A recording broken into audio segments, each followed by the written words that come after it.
I could now understand why the most loving must ever remain apart, even in the most interior communion on earth, until there are no dull senses to be bridged, and understand the amazing difference between a love that seeks its solace through sense and that which brings the souls together.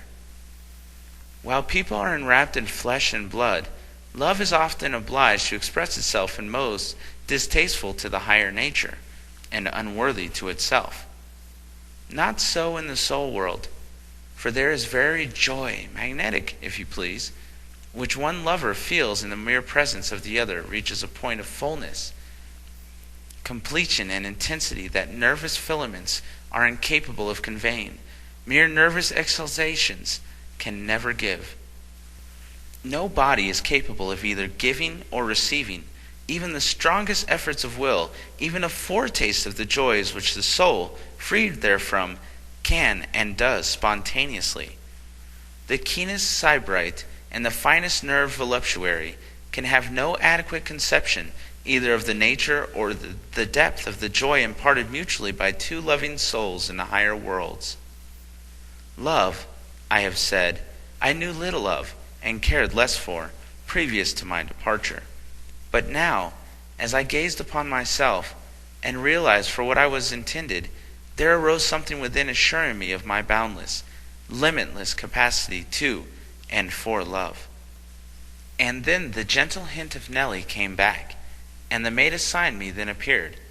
I do not think he would have met me with a very cold reception. Thereafter, all this ended as God decreed it should, rightly.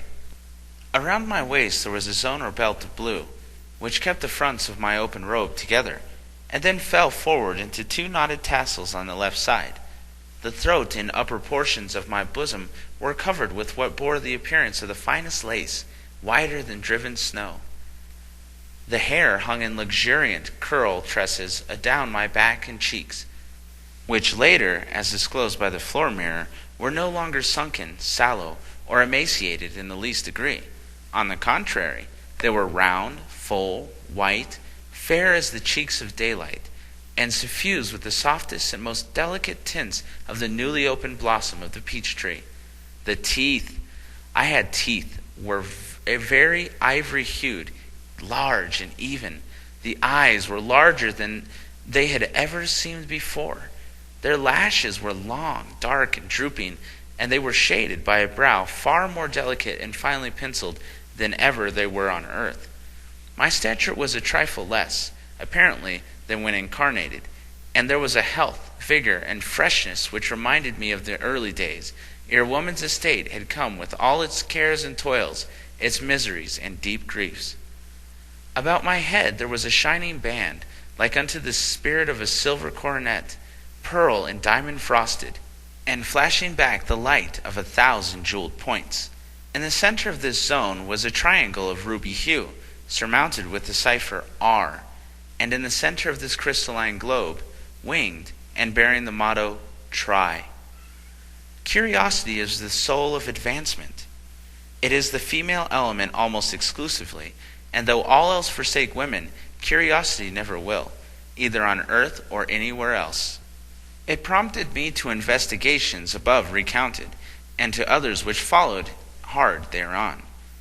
I wondered how my feet and ankles looked. The desire was no sooner formed than gratified. The latter were encased in proper attire, but the former not quite so. For instead of a shoe, I expected to find there was only a sort of sandal, a mere sole, light and graceful, fitting perfectly, and seemingly kept in place by narrow red bands, which were laced with the ankles over the foot and the instep. The bands themselves seemed to be of a material no coarser than cords of braided light. Such in brief the revealments of the mirror. Mirror, exclaims the reader.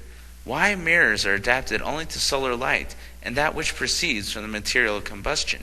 They reflect from their polished surfaces, according to the well-known laws of optics, which laws cannot possibly obtain the strange world of which you were then an occupant, which realms lies above and beyond the sphere of their action or influence. How then could you see the image of yourself? Again, if the first suit of apparel in which you found yourself after death was only mere appearance, of what nature or character were these last? If the spirit of human being is, as we are led and inferred to your narrative, and nowise physical, or even hyperphysical, as the spiritualists assert, and they claim to know about all the matter, if only a phantasmal projection from the very soul, an out-attachment of the Supreme Self, how do you reconcile your statements concerning blue-cast hands, wrinkled epidermis, shriveled appearance, and so on, with your subsequent assertions that they afterwards became fair, plump, and beautiful? Do shadows grow? Do phantasms avail themselves of the law of increment? Please explain, clear up, elucidate. Reply. These are the very points concerning which the people need light.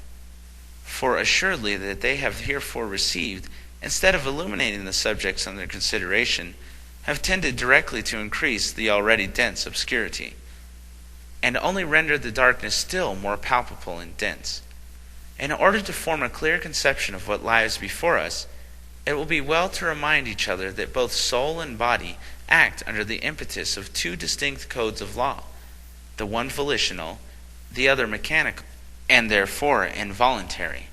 An illustration of both is seen in the case of man who, either reading a book or earnestly conversing as he moves along, takes no notice whatsoever of passing persons or things, and yet pursues a direct path, nor once misses his way. Both laws are operating simultaneously.